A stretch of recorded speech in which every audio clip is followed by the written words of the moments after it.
A paz do Senhor, irmãos, eu sou o Diácono Mauro Santiago, da Igreja Assembleia de Deus, da Cidade Nova, do Campo do Coqueiro.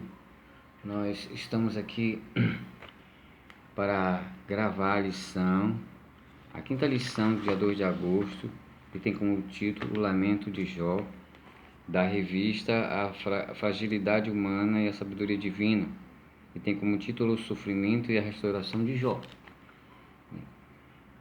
Como disse, o título é O Lamento de Jó, a quinta lição. Vamos dar em andamento a nossa lição, mas antes vamos fazer uma breve oração para que o Espírito Santo do Senhor nos ilumine e faça entrar a sua palavra em nossas mentes, em nosso coração e alcance até a nossa alma, para que possamos ser verdadeiramente servos de Deus. Amém? Senhor Pai eterno glorioso, abençoados somos, Senhor, porque estamos na Tua luz. E diante dessa iluminação espiritual, dá-nos sabedoria, dá-nos discernimento, dá-nos obediência, Senhor, para que nós possamos verdadeiramente Te conhecer tal qual como é. Deixar-te uma bússola para nos orientar, é que estamos nos debruçando sobre ela, para entender os Teus desígnios, porque os Teus pensamentos não são os nossos pensamentos, os Teus pisares não são os nossos pisares, mas o Senhor fez com a Sua imagem e semelhança, que outrora perdemos por desobediência dos nossos pais iniciais, mas devido ao segundo Adão, o Senhor nos deu a oportunidade de ter comunhão novamente contigo. Eu agradeço, nos ilumine e nos deixe diante da Tua presença como um varão perfeito diante da Tua estrutura gloriosa. Assim eu agradeço em nome de Jesus. Amém. Vamos entrar na lição, texto áureo. Porque antes do meu pão vem o meu suspiro, e aos meus gemidos se derramam como águia. Jó 3:24. A verdade prática diz assim: o sofrimento pode nos levar à situação de extrema angústia, mas não devemos perder a esperança no agir de Deus. Lindo, né? A leitura bíblica, como hoje ainda é o primeiro tópico, eu vou ler até quarta-feira, que hoje essa lição está sendo gravada quarta-feira. E conforme eu vou gravando os outros tópicos, eu vou lendo a leitura diária, amém? Segunda-feira era para nós lermos Jó de 3-4, que fala: Jó lamenta pelo dia do seu nascimento. Está dentro desse primeiro tópico que eu vou apresentar agora. Na terça-feira, capítulo 3, de 5-7, Jó prefere que o dia do seu nascimento seja marcado pelas densas trevas. Também está incluído nesse primeiro tópico. Na quarta, que é hoje, Jó capítulo 3, de 8-10, que a luz não resplandeça a ele, não olhasse para o seu sofrimento. Aí, conforme eu vou gravando, nós vamos identificando a leitura diária, né? Que falta quinta, sexta e sábado. Amém? Vamos passar para a leitura bíblica. Linda essa leitura bíblica aí. Olha, linda. Eu adoro leitura assim. Muita gente não gosta, mas eu adoro, eu gosto. A palavra de Deus é linda. Leitura bíblica em classe. Jó 3, de 1-26. Primeiro versículo. Depois disso abriu Jó a boca e amaldiçoou o seu dia. É a sua alma cheia de dor, lamentando as suas perdas, né?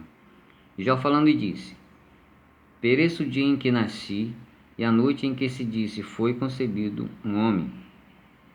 Converta-se aquele dia em trevas, e Deus lá de cima não tenha cuidado dele, nem resplandeça sobre ele a luz. Versículo 5. Contamina-nos nas trevas e a sombra da morte. Habita sobre ele nuvens negras, vapores do dia, e espante. O 6. A escuridão tome aquela noite, e não se goze entre os dias do ano, e não entre os números dos meses. O 7. A que solidária seja aquela noite, e suave música não entre nela. Isso é poesia, viu? O 8. Amaldiçoem-na aqueles que amaldiçoam um dia, que estão prontos para o fazer e correr o seu pranto. O 9. Escureça-se as estrelas do seu crepúsculo, que espere a luz, e não veja as pestanas dos olhos da alva. O 10. Porquanto não fechou as portas do ventre, nem escolheu dos meus olhos a canseira, porque não morri eu desde a madre, e em saída do ventre não expirei. O 12. Porque me receberam os joelhos, e porque os peitos para que mamasse. O 13. Porque já agora jazeria, repousaria, dormiria, e então haveria repouso para mim. O 14. Com os reis e conselhos da terra, que para si edificam casas nos lugares assolados. O 15. Ou com os príncipes que tinham ouro, que enchia suas casas de prata. O 16. Ou como aborto oculto, não existia como as crianças que nunca viram a luz. O 17. Ali os maus cessam de perturbar, e ali repouso os cansados. 18. Ali os presos juntamente repouso, e não ouvem a voz do exaltor. 19. Ali está o pequeno e o grande, e o servo fica livre do seu senhor. O 20. Porque se dá luz ao miserável e vida aos amargurados de ânimos. 21. Que esperam a morte, e ela não vem, e cavam em procura dela mais do que tesouros ocultos. O 22. Que de alegria saltam e exaltam, achando a sepultura. O 23. Porque se dá luz a um homem cujo caminho é oculto, e a quem Deus o encobriu. 24. Porque antes do meu pão vem o meu suspiro, os meus gemidos se derramam como água. 25. Porque o que eu temia me veio, e o que receava me aconteceu. E o último, 26. Nunca estive descansado, nem sosseguei, nem repousei, mas veio sobre mim a perturbação. Uma senhora poesia, amém?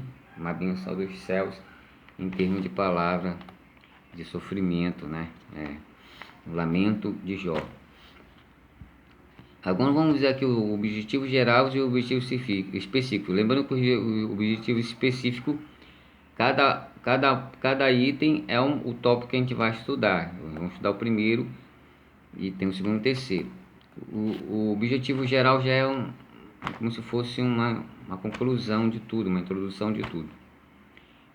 Objetivo geral: explicar que Jó era um humano e como tal tinha todo o direito de extravasar seus sentimentos, não sendo recriminado por Deus por isso. Ou seja, passou por tudo isso, ele ficou calado até tempo demais. Por isso que eu digo que eu não tenho esse temperamento. Ele aguentou 1-2 semanas, mas chegou um ponto que ele começou a botar para fora tudo que já tinha acontecido com ele. Mas em nenhum momento ele profanou o nome de Deus, mesmo lamentando a sua dor.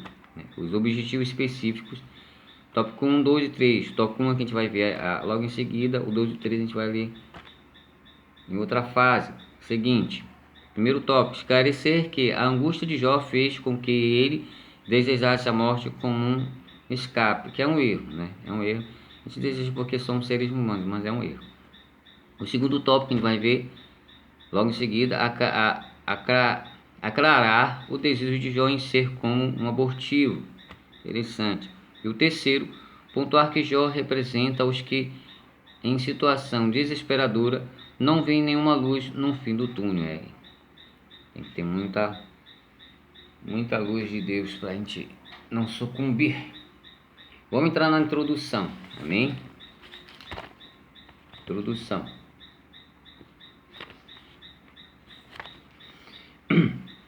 Na lição anterior vimos de perto o drama vivido por Jó. Uma série de calamidades se abateu sobre ele de forma catastrófica. Do estado de riqueza e prosperidade, Jó passou a viver na adversidade. Seus amigos foram para consolá-lo, mas ficaram sem palavras ao contemplar seu debilitado estado de saúde, né? Fico até imaginando. Entretanto, depois de 7 dias, ele rompeu seu silêncio com um lamento que veio do fundo da alma. Foi esse lamento que a gente acabamos de ler aqui, Jó 3, né? Nesse lamento, Jó mirou o dia do seu nascimento e, através de 3 perguntas, desabafou tudo o que sentia naquele momento.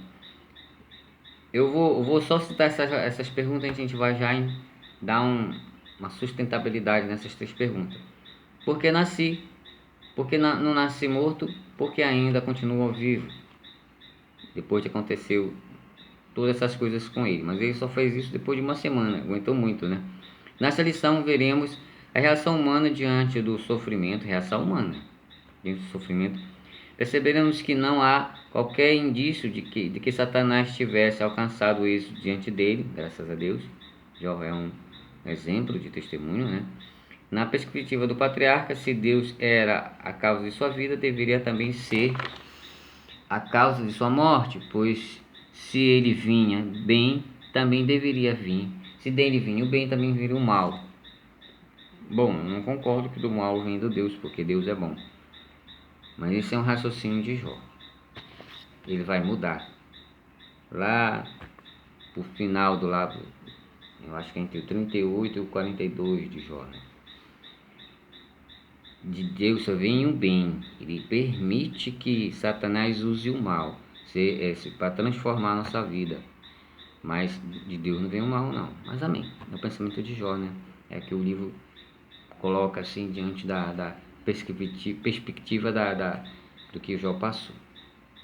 Amém? Vamos dar uma releitura aí nessa introdução aí. O drama de Jó, a sua provação, era de um homem mais rico do Oriente, com um Mariburo. Na visão dos amigos era... Não era aqui, tá aqui. Perdão. Então, as 3 perguntas vindas do lamento de Jó são...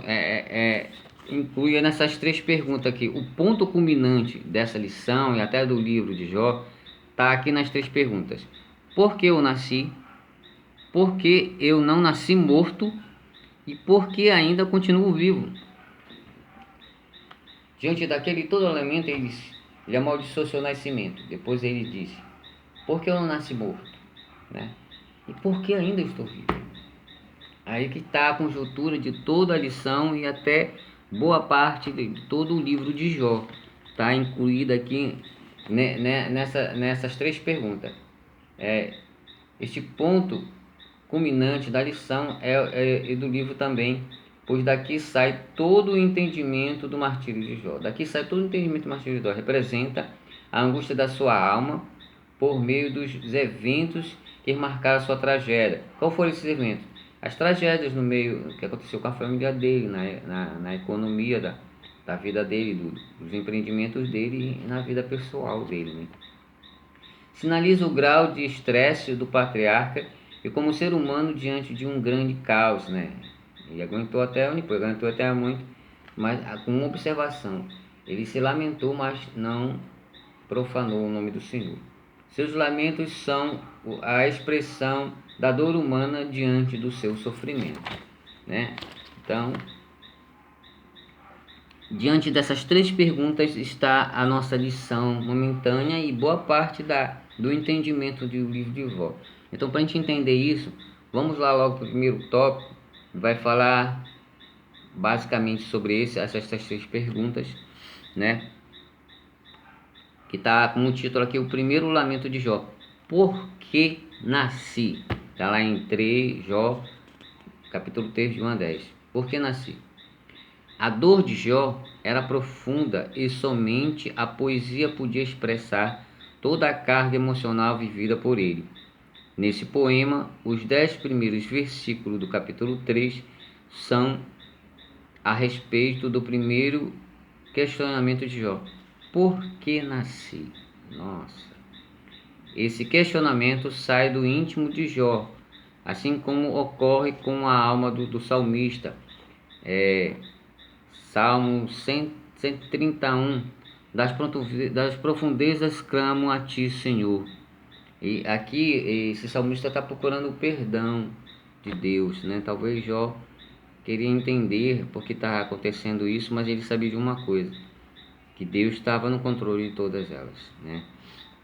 Aqui o salmista aqui também faz essa pergunta: das profundezas clamo a ti, Senhor, como disse Davi da outra vez, né?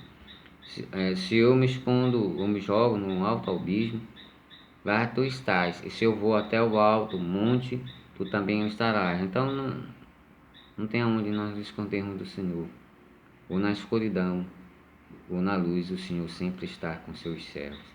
E de lá ele vai tirar, vai dar a mão, assim como ele deu Pedro, que estava afundando ali naquele lago lá, eles chamam de rio, né? É um lago doce, da Galiléia.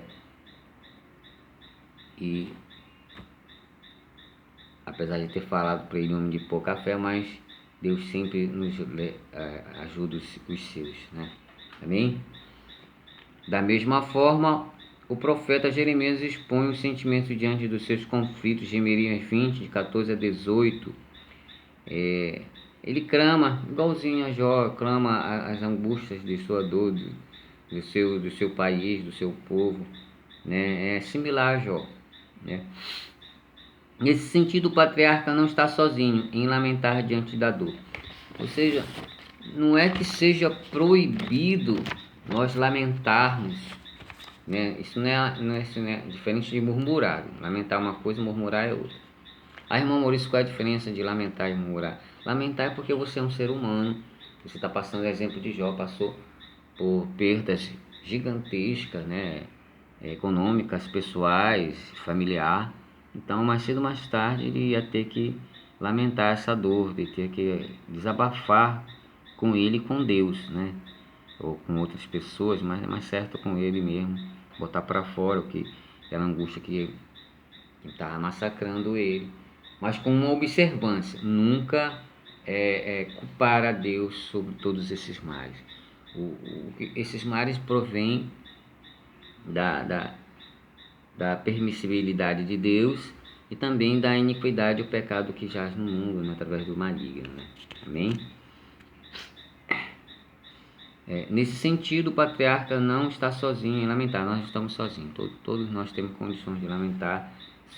Agora, murmurar é falar contra o teu próximo e contra Deus. É essa a diferença. Quando você lamenta, você bota para fora essa angústia sem ofender a ninguém e a Deus. Mas quando você murmura, você ofende o seu próximo e ofende a Deus. Essa é a diferença, né? Fazendo uma recapitulagem rapidinho nesse primeiro ponto aqui, porque nasci, né? É o questionamento de Jó de forma de poema, nos primeiros 10 capítulos. Sai do seu íntimo, assim como na sua alma, do salmista lá que eu falei, né? Que das profundezas clama o Senhor. Estava procurando perdão de Deus pelos seus erros, né? Ou por possíveis erros, ou não. Mesma forma, Jeremias lamentando por estar passando aquele martírio, e o seu povo também, diante de tanto ataque do inimigo. No caso aqui é o Nabucodonosor destruindo a Jerusalém de pouco em pouco, né? Nesse sentido, o patriarca não está sozinho de lamentar, né? Ao exemplo do salmista, ao exemplo de Jeremias, ambos lamentaram, mas em nenhum deles profanaram o nome do Senhor. Amém? O segundo ponto tem como título que em lugar de memória viesse o esquecimento. Ou seja, ele queria esquecer o dia que ele nasceu, ninguém lembrasse por causa de tudo que aquilo aconteceu isso. Vamos dar um entendimento sobre esse pensamento dele. Nesse momento de dor, Jó não amaldiçoou a Deus. Amém? Esse que é o ponto culminante, né? Como Satanás previa. Nisso Satanás não teve isso. Jó não profanou, não amaldiçoou a Deus, como Satanás previa. Em vez disso, amaldiçoou o dia do seu nascimento. Mas antes, né? Mas antes isso, né? No lugar de ser ocasião de grande celebração pelo dia do seu nascimento de criança, Jó amaldiçoou esse dia por ocasião do grande sofrimento e decepção. Para o homem de Ur, esse dia teria de ser apagado da memória. Nossa, não é assim que muitas vezes nos sentimos? Um dia em que tudo foi mal e temos o desejo de nunca mais lembrá-lo? Já senti isso, eu acho que todo mundo já sentiu. Você acorda, acontece tudo errado, você não gostaria de ter nem levantado da cama, né? Mas Jó aí, devido ao que ele passou, foi grandioso e não queria ter nem nascido. Que esse dia do nascimento dele saísse da memória dele e de qualquer outra pessoa. Aí é um lamento, né? É meio irracional, mas é uma maneira de desabafar. Mas o interessante de tudo isso aí, em nenhum momento ele amaldiçoou a Deus, ele amaldiçoou o dia do seu nascimento. Ele estava tão depressivo, tão decepcionado, tão sofrido, tão doído, que ele amaldiçoou o dia que ele nasceu. Não queria que ninguém pensasse um dia que ele foi, em vez de ser uma alegria, que quando nasce alguém é uma alegria para ele devido ao que ele estava passando, ele queria que nem tivesse lembrado do nascimento dele. É uma controvérsia ao normal, né? Que o seu nascimento não fosse lembrado devido a tantas coisas horríveis que tinha acontecido. Mas uma observância aí, ele não amaldiçoou o nome do Senhor. Isso foi crucial para que Deus continuasse dando testemunho dele. Terceiro ponto, que em vez da ordem viesse o caos. Em vez da ordem viesse o caos. Interessante. Mencionamos o desejo de Jó para que o dia do seu nascimento não tivesse entrado no calendário, que é o ponto anterior que a gente acabou de ler. E que dessa forma, tanto esse dia como essa noite, jamais tivesse existido. Amaldiçoou o dia de nascer, que ele desejou que nunca isso tivesse acontecido, né? Se saísse da memória dele e de todo mundo. No lugar da luz que raiou por ocasião do seu nascimento, dele é que revelou todo o seu sofrimento. O patriarca desejou que as trevas dominassem. Versículo 4 e 7. Versículo 4 e 7. Bora lá para a leitura. Versículo 4 e 7. Converta-se aquele dia em trevas e Deus, lá de cima, como tenha cuidado dele, nem resplandeça sobre ele a luz. Contamine-nos as trevas e a sombra da morte.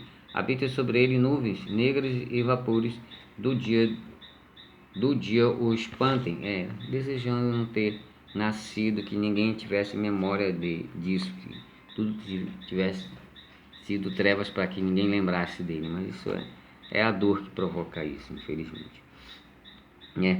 E por quê? Porque em vez de paz veio a dor, né? Em vez da ordem, o caos. Aí que vem o entendimento do título.